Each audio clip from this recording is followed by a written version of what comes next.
बिस्मिल्लाहिर्रहमानिर्रहीम अस्सलाम वालेकुम। फाइनली खित्ते में सबसे खतरनाक तरीन जंग छिड़ गई है और इसराइल ने अमेरिका बरतानिया से यमन पर हमला करवा दिया है। 10 ममालिक ने हमले में पार्टिसिपेट किया है। Australia, Bahrain, Canada, Denmark, Germany, Netherland, New Zealand, South Korea, बरतानिया और अमेरिका। और इन्होंने 10 स्ट्राइक किए हैं यमन पर और वहां पर बड़ी तबाही मचा दी है। ये एक्सपेक्टेड था, ये जंग छिड़नी थी और ये जंग छिड़ चुकी है। और आप अंदाजा करें इसराइल के ऊपर क्या कमाल लोग हैं। यानी उन्होंने पूरी दुनिया में एक काम कर दिया कि उन्होंने प्लान जो किया हुआ था कि तीसरी जंग अजीम छिड़वानी है और उन्होंने उस जंग को छिड़वा दी। अब इन सब ने मिलकर जाकर यमन पर हमला किया। यमन ने सबसे पहले ऐलान किया, उन्होंने कहा कि जिन ममालिक ने अपनी एयर स्पेस दी है, जिनके फौजी अड्डे इस्तेमाल हुए हैं, हमारे वहां पर भरपूर स्ट्राइक होंगे और अब हम ऐसी प्राइस इनको पे करना पड़ेगी कि ये याद करेंगे। हम क्लियरली कह देना चाहते हैं हमारी तरफ से ऐलान जंग है और अब हम अमेरिका के टुकड़े टुकड़े इसी रेड समंदर के, उन्होंने कहा कि रेड सी को हम खून से भर देंगे, जहां पर अमेरिका और इसकी ताकतों का कब्रिस्तान यहां पर बनेगा। अब आप हमारा इंतजार कीजिए, हम इनके साथ करते क्या है। अब सूरत हाल जब ये पैदा हुई तो सबसे पहले तेल की जो कीमतें हैं वो उस वक्त बढ़ना शुरू हो गई। तकरीबन 3% के करीब तेल की कीमतें बढ़ गई हैं और ये बढ़ते बढ़ते न जाने कितनी बढ़ेंगी, इसका अंदाजा लगाना बड़ा मुश्किल है। जैसे ही ये स्ट्राइक हुआ उसके बाद यमन की जानिब से ये ट्वीट की गई। इन्होंने कहा खुदा के नाम के ऊपर तारीफ अल्लाह पाक की और साथ कहा कि हमने अमेरिका का वॉरशिप तबाह कर दिया है, उसको डुबो दिया है, यानी उस पर मिसाइल मारे उसको डुबो दिया है। लेकिन थोड़ी देर बाद इनको ये ट्वीट डिलीट करना पड़ी और यमन ने इस बात को यानी पीछे ले लिया, इसको वापस लिया और इस पर उन्होंने कहा कि ऑफिशियली जो अनाउंसमेंट होगी वो होगी। उसके बाद उन्होंने कई लोगों को कहा कि आपने ट्वीट नहीं करनी। फिर उसके बाद यमन से ही खबर आई कि अमेरिका का F-22 उन्होंने तबाह कर दिया है और तबाह करने के बाद उन्होंने पूरी तरह जश्न मनाना शुरू कर दिया कि हमने ये किया। लेकिन ये बड़ी अजीबोगरीब सूरत हाल हुई कि यमन के कई जो अकाउंट्स थे, उनके ऑफिशियल्स थे, वो ट्वीट्स कर रहे थे कि हमने ये कर दिया वो कर दिया, लेकिन फौरी बाद में इन सबको अपनी ट्वीट्स डिलीट करना पड़ी। अब ये अंदाज़ा लगाना थोड़ा मुश्किल हो चुका है इस वक्त कि आया उन्होंने इसको तबाह किया या नहीं किया। यमन ने सिर्फ इतना कहा कि हम सबसे पहले ये चेक कर रहे हैं कि किसकी मिलिट्री बेस इस्तेमाल हुई है, किस मुल्क ने मिडिल ईस्ट के अंदर या जहां से भी उन्होंने अपनी एयर स्पेस दी है।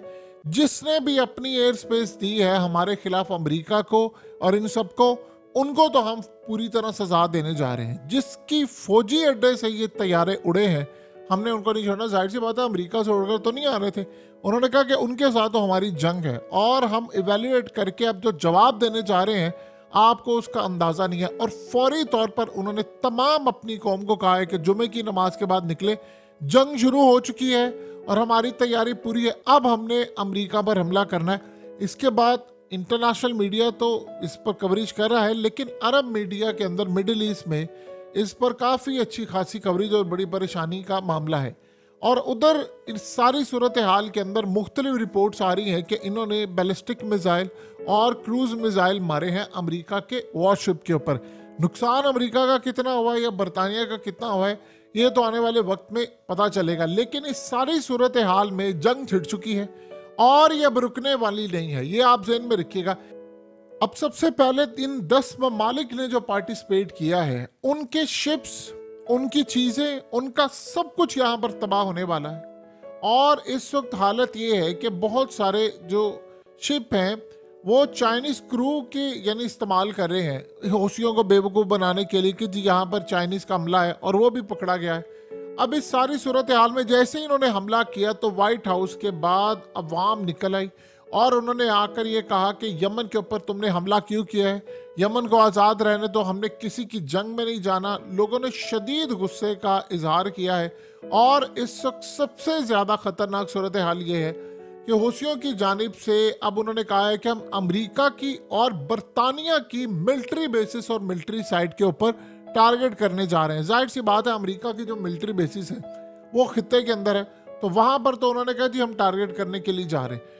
और यमन पर हमले से पहले अमेरिका ने भारत को यानी आगाह कर दिया था। एंटनी ब्लिंकन ने जयशंकर को कॉल की और फौरी तौर पर आप अंदाज़ा कीजिए कि चीफ ऑफ स्टाफ जो था उसको भी बताया, और इस सारी सूरत हाल में इनको पता चला इंडिया ने 10 के करीब अपने जो वॉरशिप हैं वो अरेबियन सी के अंदर डिप्लॉय कर दिए। यानी इनको पता चल गया था कि हमला होने वाला है। उन्होंने पहले अपने डिप्लॉय कर दिए कि जंग बढ़ते बढ़ते यहाँ तक ना आ जाए, लिहाजा हमें हर सूरत अपनी तैयारी पूरी रखनी है।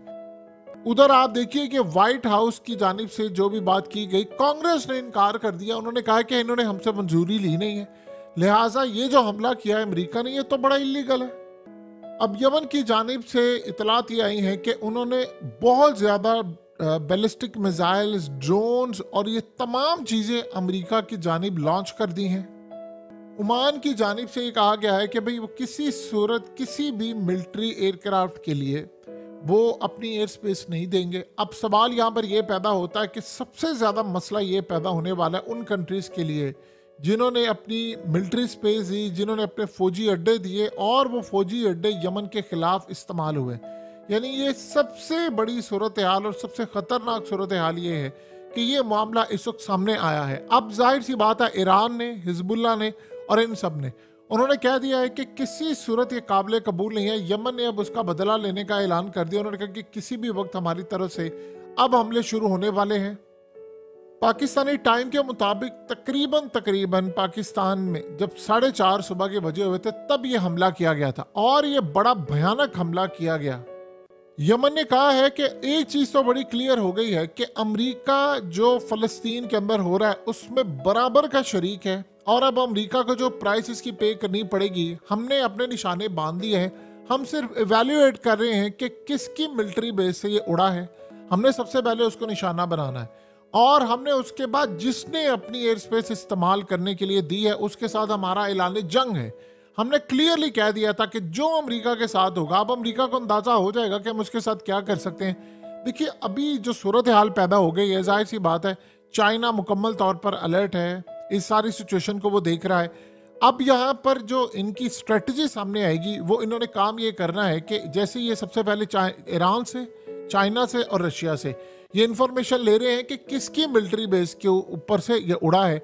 ये जाहिर सी बात है करीब तरीन जो एरिया होगा उसको देखेंगे और वहां पर टारगेट करेंगे। अब जिस मुल्क ने अपनी एयर स्पेस दी है अमेरिका को हमला करने के लिए उसके खिलाफ तो आप ये समझ लें कि बस इनकी ऐलान जंग हो चुकी है। इन्होंने अब हमला करना है इन 10 ममालिक के ऊपर और एक साथ हमला करना है। ईरान इसको बैक करेगा। ईरान ने क्लियरली कह दिया, उसने कहा कि अमेरिका ने यमन पर बमबारी करके पूरे खित्ते को जंग में धकेल दिया है और इस सारी सूरत हाल के अंदर अब अमेरिका को बहुत भारी कीमत चुकानी पड़ेगी। अमेरिका ने बड़ी गलती कर दी और अमेरिका ने शायद अपनी जिंदगी की सबसे बड़ी मिस्टेक कर दी है। अमेरिका ने फिलहाल ये बात कही है, उन्होंने कहा है कि हमने 100 से ज्यादा गाइडेड मिसाइल मारे हैं इस वक्त यमन के ऊपर। यानी आप अंदाजा कर लें कि इस वक्त सूरत हाल कितनी ज्यादा खतरनाक हो चुकी है कि उन्होंने कहा है कि हमने तकरीबन 16 मकामात पर 60 अहदाफ को निशाना बनाया है। 100 से ज्यादा गाइडेड मिसाइल से हमने हमला किया है। उधर सऊदी अरब ने हमले के फौरी बाद यानी क्लियरली ये बात कही है कि ये जो हमला किया है अमेरिका ने, उन्होंने कहा कि इससे बड़ा ज्यादा नुकसान होगा। तो हम क्लियरली कहते हैं कि इस सारे मामले के ऊपर तहम्मुल से मामले को देखो और यहाँ पर जो आपने लड़ाई का आगाज किया है इसको रोकें। देखिए अमेरिका के जो जहाज हैं उनके बारे में ये खबर आ रही है कि उनमें से एक जहाज को लाजिम गिराया गया है और उस पर हमला जो इन्होंने किया है, अब देखना ये है कि क्या ये बात बिल्कुल ठीक है, क्योंकि उन्होंने उन इलाकों में घुसकर हमला किया है कि जहां पर आप देखिए किसी की सरहद आपने अबूर की है और सरहद अबूर करने के बाद जाहिर सी बात है उन्होंने इसको छोड़ना नहीं है। अभी तक हौसियों की जानिब से ऑफिशियली इस पर कोई राय नहीं दी गई कि आया वो F-22 इन्होंने गिरा दिया है, उनको चीज़ें मिली हैं उसकी या नहीं मिली।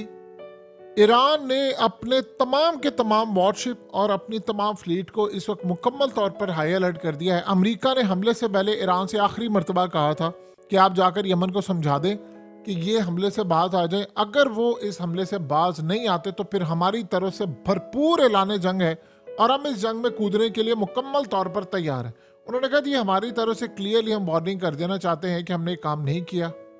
यानी हमने उनको उसाया नहीं है, लेकिन उनका अपना मामला है, वो खुद मुख्तारी रखते हैं और हमले के लिए उन्होंने करना है या नहीं करना है, ये चीज़ अब रेडी रहेगी कि वो क्या फैसला करते हैं। आप एक इंटरेस्टिंग सूरत हाल देखें, बड़ी अजीबो गरीब, कि ये हमला जैसे ही एंटनी ब्लिंकन ने ये सारे ममालिक के अंदर उन्होंने बातचीत की है, यानी दौरा अपना कंप्लीट किया है, उसके फौरी बाद जैसे उस बंदे ने कहा कि ठीक है जी मैंने ट्रिप अपना कंप्लीट कर लिया है, उसके बाद इन्होंने हमला कर लिया। यानी असल में एंटनी ब्लिंकन ने समझाने की बात की, जब नहीं समझे तो इन ममालिक को उसने जाकर वार्न कर दिया, अमेरिका का पैगाम दे दिया सारे मिडिल ईस्ट के अंदर कि हम ये जंग करने के लिए जा रहे हैं और आपने इस जंग के अंदर पार्टिसिपेट करना है। अब देखिए सबसे बड़ा भी ये जो मसला होने वाला है वो दुनिया की ग्लोबल सप्लाई चेन तो मुतासिर होने वाली है। ये यहाँ पर अब जंग छेड़ दी है उन्होंने, अब ईरान इसमें कूदेगा, आप देखते जाइए, अब करते करते सारे ममालिक ऐसा ऐसे इसमें कूद पड़ेंगे, ये 10 तो कूद पड़े हैं। अब सिनेरियो कुछ ये बना है कि अमेरिका को सबसे ज़्यादा नुकसान अब ये होगा कि जो मिलिट्री बेसिस उन्होंने इस्तेमाल किए हैं उसके ऊपर उनके हमले होंगे। अब उसके बाद अगली सूरत हाल ये होगी कि दुनिया की ग्लोबल सप्लाई चेन बुरी तरह मुतासिर होने वाली है, क्योंकि इन कंपनीज को तो छोड़ दें, पहले तो होता ये था कि इसराइल के लिए माल लेकर जाना, अब जो माल अमेरिका या बाकी ममालिक के लिए जाएगा उनके ऊपर भी शदीद हमला होने वाला है। और तकरीबन आप अंदाज़ा कर लें कि 10 ममालिक के जो शिप्स हैं उनके ऊपर जब हमला होगा तो ये बदतरीन सूरत हाल पैदा हो जाएगी, पूरी दुनिया की ग्लोबल सप्लाई चेन मुतासिर होगी इन ममालिक पर भी। अब जाहिर सी बात है उसके बाद रिटेलिएशन होगी। अब अमेरिका ने तो हमला कर दिया है, लेकिन जाहिर सी बात है अमेरिका ऐसा काम तो नहीं करेगा कि सुबह शाम हमले करता रहे। अब यमन की जानिब से बारी आएगी कि वो क्या जवाब देते। अगर उन्होंने वापस इनको जवाब देते हैं जो कि उन्होंने देना है, तो फिर अमेरिका जाकर यहाँ पर हमला करेगा और यहाँ पर फिर ईरान और बाकी ताकतें कूदेंगी। यानी अब ये कंटिन्यूस डेली बेसिस पर एक जंग छिड़ गई है जिसमें वॉरशिप तबाह होंगे। अब बड़ी बड़ी कंपनीज ने यहाँ पर फैसला कर लिया है कि उन्होंने फिलहाल यहाँ से रेड सी से कोई अपना माल नहीं भेजना। अमेरिका बहरहाल मजीद उनको ये कह रहा है कि आप माल भेजे, मैंने जंग पर हमला कर दिया है। असल में 2016 में भी अमेरिका ने काम ये किया था कि उन्होंने हमला कर दिया था और उसके बाद उन्होंने जाकर उनकी मिलिट्री साइट्स पर हमला किया था, लेकिन 2016 में उसके बाद फिर यमन ने कोई हमला नहीं किया। अभी यमन ने वॉर जो है उसके बारे में क्लियरली कह दिया है कि हमने जंग का ऐलान कर दिया है, हमारी तरफ से भी अब जंग है, अब अमेरिका की तरफ से भी जंग है और इस जंग को अब रोकने वाला कोई नहीं होगा। देखिए असल में अब कहानी खुलेगी सबसे ज्यादा। ये बहुत सारे ममालिक जो हैं वो खित्ते के अंदर सुलह करवा रहे थे फलाना, अगर उनकी जानिब से मिलिट्री बेस दी गई है तो आपको पता चल जाएगा कि ये लड़ाई किस पैमाने पर जाने वाली है, क्योंकि यहाँ अब ये मामला रुकने वाला नहीं है। असल मसला ये है कि अगर जैसे इराक ने कह दिया अमेरिका को कि आप अपनी मिलिट्री बेस यहाँ से फौरी तौर पर निकाल कर ले जाएं और हम ज़्यादा देर अब आपको बर्दाश्त नहीं करेंगे। अब जाहिर सी बात है बड़े बड़े ममालिक ने काम किया, अब इराक पर इन्होंने सबसे पहले हमला करना है, शाम के ऊपर अमेरिका के मिलिट्री बेसिस पर हमला करना है, ये वहाँ पर अब एक शदीद बमबारी शुरू हो जाएगी। और जाहिर सी बात है ईरान ने अब काम ये करना है कि उन्होंने करते करते इस सारे मामले पर हमला करवाना। याद रखिएगा लास्ट जो फेज है इसराइल ने अन करीब आपको नजर आएगा, अन करीब, ये ज्यादा दूर नहीं रह गया। ये साल दुनिया के लिए बड़ा भयानक साल होने वाला है। अन करीब उन्होंने हमला करवा देना है ईरान के ऊपर, और ईरान पर जब उन्होंने हमला करवा देना अल्टीमेटली गोल उनका यही है, क्योंकि खित्ते के अंदर तो ये जंग छिड़ चुकी है। अब आप सोचिए कि अगर ये जंग यमन तक आई थी, यमन के बाद आगे आगे अगर ये इसराइल को रोक लेते तो मामला हो जाता। अब इन्होंने जब ईरान पर हमला करवाना है तो ऑफिशियली रशिया और चाइना ज्वाइन कर लेंगे ईरान को, और ईरान पर हमले के साथ फिर जो ममालिक इर्द गिर्द होंगे अमेरिका उनको कहेगा कि आप हमें फौजी अड्डे दें, तो हमने ईरान के ऊपर भी हमला करना है। तो आप अंदाजा कर सकते हैं कि खित्ते की जंग कहां पर चली जाएगी। असल टारगेट उनका था ईरान, और ईरान के ऊपर उन्होंने हमला करना ही करना है। उधर यमन ने अपनी मिलिट्री बेसिस के ऊपर जो तमाम चीज़ें थी उसको उन्होंने मॉनिटर तो करना शुरू कर दिया है। उन्होंने अपनी अवाम को कहा है कि अब वो जो ड्रोन बॉट्स हमने तैयार किए हुए थे उसको पूरी तरह अब वो समंदर में लॉन्च करने के लिए जा रहे हैं, और गालिबन ये हमला बड़ा ख़तरनाक था। इन्होंने असल में जब भी हमला कोई करना होता है तो कोशिश ये की जाती है कि रात का वक्त ज़्यादा, पहले दिन ज़्यादा रात का वक्त चूज़ किया जाए। 7 अक्टूबर को भी जब हमला हुआ था तो यही सूरत हाल थी कि गालिबन सुबह का वक्त था, उसमें एक तैयारी की गई, फिर उसके बाद उन्होंने जब हमला किया। लेकिन इनका मामला बड़ा डिफरेंट था। यानी आप सोच लें कि इसराइल ने तो बाद में आकर कोशिश की कि जब उन्होंने हमला स्टार्ट किया ऑपरेशन तो उन्होंने रात से स्टार्ट किया, तो करते करते सूरत हाल यही पैदा होती है। अब दिन चूंकि चढ़ चुका है और देखना यह है कि अब यह लड़ाई किस जानिब जाती है। फाइनल चीज़ ये हो चुकी है कि इसराइल ने इस जंग को अपने खित्ते से बाहर निकालने का जो काम किया वो कामयाब हो चुका है। अब ये लड़ाई यहाँ पर नहीं रुकने वाली। अब ये लड़ाई कितनी दूर जाती है ये आपको आने वाला वक्त बताएगा।